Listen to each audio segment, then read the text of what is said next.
किसी गांव में दीनू नाम का आदमी अपनी पत्नी और 2 बच्चों के साथ रहता था। दीनू गांव के सेठ किशोरीलाल के पास नौकरी करता था। किशोरीलाल के पास बहुत सी पालतू बकरियां थी, जिनमें से एक बकरी गर्भवती थी। बकरी ने जिन बच्चों को जन्म दिया, उनमें से एक बच्चा बहुत ही कमजोर पैदा हुआ। वो अक्सर बीमार रहता था। एक दिन सेठ गुस्से में बोला, अरे दीनू, एक काम कर, इस बकरी के बच्चे को तू कहीं दूर जंगल में छोड़ा। हर समय इसकी वजह से और भी बकरियां बीमार होने लगी हैं। हमें बीमार को नहीं रखना। ठीक है मालिक, मैं कल सुबह ही इसे जंगल छोड़ाऊंगा। अगले दिन दीनू बकरी के छोटे से बच्चे को जंगल में छोड़ने के लिए चला जाता है। वो जैसे ही बकरी के बच्चे को छोड़ने लगता है, बच्चा मैं करने लगता है, मानो वो दीनू से कुछ कह रहा हो। कितना मासूम और प्यारा बच्चा है। अगर मैं इसको यहाँ जंगल में छोड़ गया तो जंगली जानवर इसको मार कर खा जाएंगे। पता नहीं, मन नहीं कर रहा इसे कि इसे यहाँ छोड़ कर जाऊं। दीनू बकरी के बच्चे को उठा लेता है और अपनी गोद में लेकर प्यार करने लगता है। बकरी का बच्चा भी दीनू को ऐसे लिपट जाता है मानो उसे कितना प्यार मिल रहा हो। दीनू उसे अपने साथ घर ले आता है। सुनो जी, हम लोग तो वैसे ही इतने गरीब हैं, 2 वक्त की रूखी सूखी रोटी भी बहुत मुश्किल से खा पाते हैं। हम इसका इलाज और देखभाल कैसे करेंगे? शांति, तुम नहीं जानती, जब मैं इसे जंगल में छोड़ रहा था, पता नहीं मेरा मन दर्द से भर आया और इसे जंगली जानवरों के बीच जंगल में छोड़ने का मन नहीं हुआ। इसलिए मैं इसे अपने साथ ले आया। अब जब ले ही आया हूँ तो इसको पालने का इंतजाम भी हो जाएगा। तुम और मैं मिलकर इसकी पूरी देखभाल करेंगे और मुझे यकीन है कि ये कुछ ही दिनों में बिल्कुल ठीक हो जाएगी। सच में ऐसा ही हुआ। दीनू और उसकी पत्नी शांति मिलकर बकरी के उस बच्चे की खूब देखभाल करते थे। धीरे धीरे उनके देखभाल की वजह से कुछ ही महीनों में वो बकरी बिल्कुल ठीक हो गई और बड़ी हो गई। बकरी ने अब दूध देना भी शुरू कर दिया था। सुनो, देखो हमारी बकरी कितना दूध देने लगी है। क्यों ना हम बकरी का दूध बेचना शुरू करें? इससे हमारी अच्छी कमाई हो जाएगी और तुम्हें सेठ की नौकरी भी नहीं करनी पड़ेगी। तुम ठीक कह रही हो शांति। इस बकरी को बचाकर उस दिन शायद मैंने ठीक ही किया। आज हमारे कितने काम आ रही है और हमें इससे कितना प्यार भी हो गया है। ये भी हमें बहुत प्यार करती है। कल से हम इसका दूध बेचकर ही गुजारा करेंगे। मुझे भी अब उस किशोरीलाल की नौकरी नहीं करनी पड़ेगी। वो बहुत निर्दयी स्वभाव का है। अगले दिन से दीनू बकरी का दूध बेचने लगा। दीनू की बकरी बहुत ही अच्छा दूध देती थी, जो कि गांव वालों को बहुत पसंद आता था। धीरे धीरे दीनू का दूध बेचने का काम अच्छा चलने लगा। जब ये बात किशोरीलाल को पता चली तो वो दीनू के पास अपनी बकरी वापस लेने के लिए चला गया। क्यों बे दीनू, मेरी बकरी का दूध बेचकर तू बहुत पैसे वाला बन गया है। तूने मेरे घर नौकरी भी करनी छोड़ दी है। चुपचाप मेरी बकरी वापस कर, वो बकरी मेरी है। किशोरीलाल जी, आपने तो इसे जंगल में छोड़कर आने के लिए दिया था ना। आप तो कब का इसे भुला चुके थे। वो तो मैं था जो मैं इस बेचारी को अपने घर ले आया। आज ये मेरे कारण जिंदा है। मैंने इसकी देखभाल की है। तू ऐसे नहीं मानेगा। मैं पंचायत में ये बात रखूंगा। किशोरीलाल पंचायत में अपनी बकरी वापस लेने की बात कहता है, पर पंचायत का मुखिया दीनू की तरफ था। देख किशोरीलाल, दीनू ठीक कह रहा है। तूने तो इसे बीमार और मरियल समझकर दीनू को इसे जंगल में छुड़ाने के लिए बोला था ना। मैं ठीक कह रहा हूँ ना? है भाई, वो तो दीनू ने ही इसकी देखभाल करके इसे पाल पोस कर बड़ा किया है। अब इस बकरी पर दीनू का हक है। मुझे कोई और रास्ता ढूंढना पड़ेगा। इस बकरी को तो मैं हथिया कर ही रहूंगा। किशोरीलाल गुस्से में वहां से चला जाता है और उसी रात लड़कों को कहकर बकरी को उठवा लेता है। चुपचाप इस बकरी को यहाँ बांध दो, ये यहीं रहेगी। मैं भी देखता हूँ कौन इसे यहाँ से लेकर जाता है। किशोरीलाल बकरी को अपने पास ही रख लेता है। सुनो जी, चलो हम सेठ के घर जाकर अपनी बकरी वापस ले आते हैं। वो कैसे हमारी बकरी को चुरा कर ले गया? उसकी इतनी हिम्मत? शांति, मुझे भगवान पर पूरा भरोसा है। वो हमारे साथ कुछ गलत नहीं होने देंगे। मैं जानता हूँ हमारी बकरी हमारे बिना नहीं रह सकती। वो हमारे पास लौटकर जरूर आएगी। किशोरीलाल के नौकर परेशान हो गए। बकरी बिल्कुल भी दूध नहीं दे रही थी और ना ही कुछ खा पी रही थी। धीरे धीरे बकरी फिर से कमजोर होने लगी और बीमार हो गई। अरे, किस बीमार को उठाकर ले आए? इसे तो वापस उसी दीनू के पास छोड़ाओ। ये बीमार और कमजोर बकरी अगर मेरे पास रहेगी तो बाकी के जानवर भी बीमार हो जाएंगे। इसके पास से कितनी बदबू भी आ रही है। एक काम करो, इसे यहाँ से निकाल कर बाहर फेंक दो। हमें इसकी जरूरत नहीं है। किशोरीलाल के आदमी बकरी को घर के बाहर छोड़ देते हैं। बकरी दीनू के घर का रास्ता जानती थी। वो तो बहुत खुश थी कि वो अपने मालिक के पास वापस जा रही है। दीनू और शांति दोनों आंगन में उदास बैठे थे। तभी उन्हें अपनी बकरी की आवाज आती है और वो खुशी से दौड़ कर देखते हैं। उनके सामने उनकी बकरी खड़ी थी। सुनो जी, हमारी बकरी देखो वापस आ गई है। हे भगवान, किशोरी लाल ने इसकी क्या हालत कर दी, कितनी कमजोर हो गई है। मैंने तुम्हें कहा था किशोरी लाल इसका बिल्कुल भी ध्यान नहीं रखेगा। चिंता मत कर शांति, हमारी बकरी अपने घर आ गई है। अब इसे कोई हमसे नहीं छीन सकता। अब ये हमारे पास ही रहेगी। मैं तो जानता था किशोरी लाल हमारी बकरी को अपने पास नहीं रख सकता। लगता है ये बहुत भूखी है। जाओ तुम इसका खाना ले आओ, न जाने इसने कब से नहीं खाया। अपने घर वापस आकर बकरी बहुत खुश थी। कुछ ही दिनों में वो फिर से बिल्कुल ठीक हो जाती है। कहीं न कहीं अपनों से बिछड़ जाने के कारण वो फिर से कमजोर हो गई थी, पर अपनों से मिलने के बाद फिर ठीक हो गई। उस दिन से वो बकरी दीनू और शांति के पास ही रहने लगी।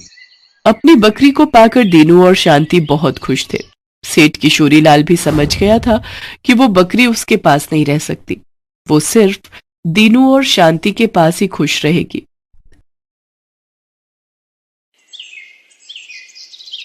उर्मिला माधोपुर गांव में रहती थी। उसके पास पारो नाम की एक पालतू गाय थी। पारो उर्मिला के साथ पिछले कई सालों से है। पति के देहांत के बाद इसी गाय के सहारे उर्मिला ने अपने परिवार को चलाया। उसकी गाय का दूध पूरे गांव में मशहूर था। गांव के सभी लोग उर्मिला से ही दूध लेते थे। उर्मिला का बेटा शहर में पढ़ता था। वहीं उसे पूनम नाम की एक लड़की से प्यार हो गया और उसने अपनी माँ को बिना बताए पूनम से मंदिर में शादी कर ली। आज वो गांव वापस आने वाला था। उर्मिला बहन, 2 किलो कर देना दूध। 1.5 किलो मुझे भी देना। क्या बात है उर्मिला बहन, आज तो तुम बड़ी खुश दिखाई दे रही हो। बात ही खुशी की है सरोज बहन, आज मेरा बेटा गांव वापस आ रहा है। बस जल्दी जल्दी काम निपटाकर उसी के लिए बढ़िया बढ़िया पकवान बनाऊंगी। पता नहीं शहर में उसे क्या खाने को मिलता होगा और क्या नहीं।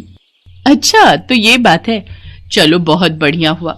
कब से बेटे के बिना अकेले रहते रहते तुम उदास हो गई हो। अब वो आ जाएगा तो तुम्हारे साथ काम में भी मदद कर देगा। हाँ वो तो है।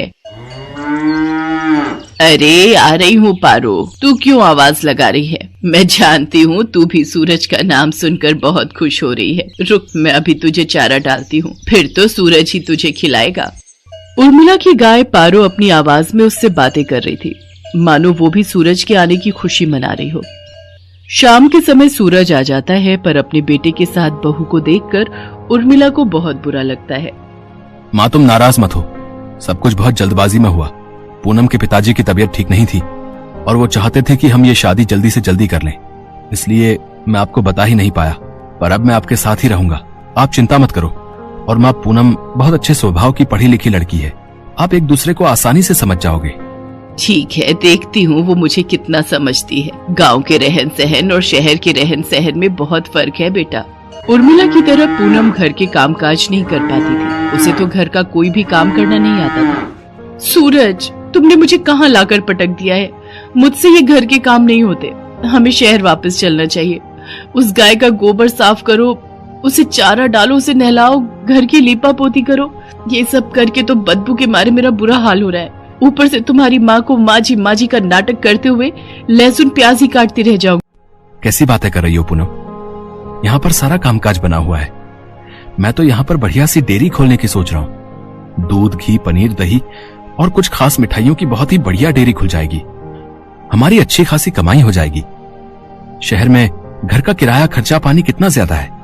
वहां पर मुझे काम सेट करने में ही सालों गुजर जाएंगे। और जहां पर मेरा अपना खुद का घर का काम है, हम शहर में क्या करेंगे? तुम्हें पता भी है हमारी गाय का दूध पूरे गांव में मशहूर है। सोचो हम कितना कमा लेंगे। और फिर हमारे यहाँ रहने से माँ को भी सहारा रहेगा। वो बेचारी अकेले काम नहीं संभाल पाती है। अच्छा तुम काम करो, मैं थोड़ी देर बाजार होकर आता हूँ। कह तो सूरज ठीक ही रहे हैं। शहर में काम करने के लिए पैसों की भी जरूरत होगी। यहाँ पर तो अपना मकान, अपना काम है और फिर हमें तो पैसे कमाने से मतलब है। कुछ सालों में अच्छे पैसे कमा लिए तो बाद में शहर जाकर बस जाएंगे। पर मुझे किसी भी तरह से सासू माँ से अलग होना है ताकि उस गाय पर मेरा कब्जा हो जाए। पता नहीं, माँ जी तो बहुत चालाक है, कितने पैसे अपने अंदर करके बैठी होंगी। पूनम को पता था कि सूरज गांव में ही काम बढ़ाने वाला है, इसलिए वो अलग होने के रास्ते ढूंढने लगी। सूरज, सुबह से काम कर करके मैं थक गई हूँ। मेरे आने के बाद माँ जी ने घर के सारे काम मेरे ही जिम्मे डाल दिए हैं। गाय को नहलाना, धुलाना, गोबर साफ करना, चारा डालना, सारी देखभाल तो मैं करती हूँ और दूध बेचने के टाइम पर माँ जी गल्ला लेकर तखत पर खुद बैठ जाती हैं। ऐसे थोड़ी होता है। मैं अब और बर्दाश्त नहीं कर सकती। जब मैं इतना काम कर रही हूँ तो फिर मैं अलग ही रहूंगी। मुझे माँ जी के साथ नहीं रहना। और हाँ, उस गाय पर मेरा हक है। मुझे तो बस बंटवारा चाहिए, गाय का बंटवारा। पूनम इतनी जोर जोर से चिल्लाकर ये बात कह रही थी कि उसकी बात उर्मिला के साथ साथ पड़ोसियों ने भी सुन ली और सब वहाँ आ गए। बहू, बंटवारा, वो भी मेरी पारो का? मेरे जीते जी ऐसा कभी नहीं होगा। और तुम जानती ही क्या हो पारो के बारे में? उसे मैंने बहुत प्यार से पाला है, उसकी देखभाल की है। तुम मेरी पारो को एक दिन भी रख कर तो दिखाओ, वो तुम्हारे साथ एक दिन भी नहीं रहेगी। हाँ हाँ, इस गाय की देखभाल मैं कर लूंगी, आप उसकी चिंता मत करो। पर एक शर्त है, आप बीच में दखलंदाजी नहीं करोगी। मैं जैसी मर्जी गाय की देखभाल करूं, आप उससे दूर रहोगी। सूरज, अगर आज बंटवारा नहीं हुआ तो मैं तुम्हें छोड़कर शहर चली जाऊंगी। माँ, अगर पूनम चाहती है तो आप उसे गाय दे क्यों नहीं देती? उसे एक बार कोशिश करने तो दो। कहीं ऐसा ना हो आप दोनों के झगड़े में मेरी शादीशुदा जिंदगी खराब हो जाए। सूरज बेटा, एक माँ कभी नहीं चाहती कि उसके बच्चों का घर खराब हो। अगर बहू की यही इच्छा है तो आज से मैं अपनी पारो बहू के हवाले करती हूँ। उर्मिला बहन, इतने सालों से हम देख रहे हैं पारो को तुमने बहुत लाड प्यार से पाला है। कहीं ऐसा न हो बंटवारे के चक्कर में एक निर्दोष जानवर परेशान हो जाए। सब गांव वाले भी क्या समझाते। पूनम तो बंटवारे की जिद पर अड़ गई थी और ऐसा ही हुआ। गाय अब पूरी तरह से पूनम के हवाले थी। सूरज गांव में डेयरी खोलने की व्यवस्था के काम से शहर चला जाता है। पूनम तो आलसी थी, उसने गाय के प्रति लापरवाही दिखाना शुरू कर दिया। वो सुबह उठकर ना तो गाय का गोबर साफ करती थी, न उसे नहलाती धुलाती थी और न ही उसे समय पर चारा देती थी। इसी कारण गाय के आसपास बदबू फैलने लगी और मक्खियां, मच्छर, कीड़े मकोड़े आने लगे। गाय को समय पर चारा नहीं मिलता था, वो कमजोर हो गई। पूनम सारा दिन सोती रहती और खाती पीती रहती। गाय ने दूध देना भी बंद कर दिया। एक दिन गाय बेहोश होकर जमीन पर गिर गई। ये देखकर पूनम घबरा गई। सूरज उसी समय शहर से आया और वो भी घबरा गया। उसने उर्मिला को आवाज लगाई। उर्मिला दौड़ती हुई अपनी पारो के पास आई और बिलख बिलख कर रोने लगती है। पारो, पारो उठ, देख देख, मैं तुझे आवाज लगा रही हूँ। पूनम, पारो की देखभाल की जिम्मेदारी तुमने ली थी ना, फिर उसका ये हाल कैसे हो गया? मुझे माफ कर दो सूरज, गलती मेरी ही है। मेरे कारण पारो आज इस हालत में है। मैं सचमुच माँ जी की तरह पारो की देखभाल नहीं कर सकी। माँ जी, मुझे माफ कर दीजिए। उर्मिला दौड़कर चारे के पास जाती है और चारे को उठाकर पारो के आगे रखती है। पारो को उर्मिला के स्पर्श का एहसास होता है, वो थोड़ा सा हिलती है। ये देखकर सब खुश हो जाते हैं। उर्मिला अपने हाथों से पारो को चारा खिलाती है। पारो खुशी खुशी ढेर सारा चारा खा लेती है, मानो वो कब से उर्मिला के हाथों से ही चारा खाना चाह रही थी। पूनम को अपनी गलती का एहसास हो जाता है और वो उर्मिला से माफी मांगती है। कुछ दिनों में पारो फिर से ठीक हो जाती है। अब सूरज ने भी गांव में एक बड़ी डेयरी खोल ली थी। धीरे धीरे सब कुछ ठीक हो जाता है और दोनों सास बहू मिलकर पारो की देखभाल करने लगती है। पारो भी अब बहुत खुश थी। Best buddies. Hello friends, thanks for watching this video. अगर आपको ये वीडियो पसंद आया है तो प्लीज लाइक, सब्सक्राइब, कमेंट्स करें इस वीडियो पर और हाँ, शेयर करना भी ना भूलें। और भी मजेदार वीडियो देखने के लिए नीचे दिए गए बेल आइकॉन को दबाएं। देखते रहिए बेस्ट बडीज।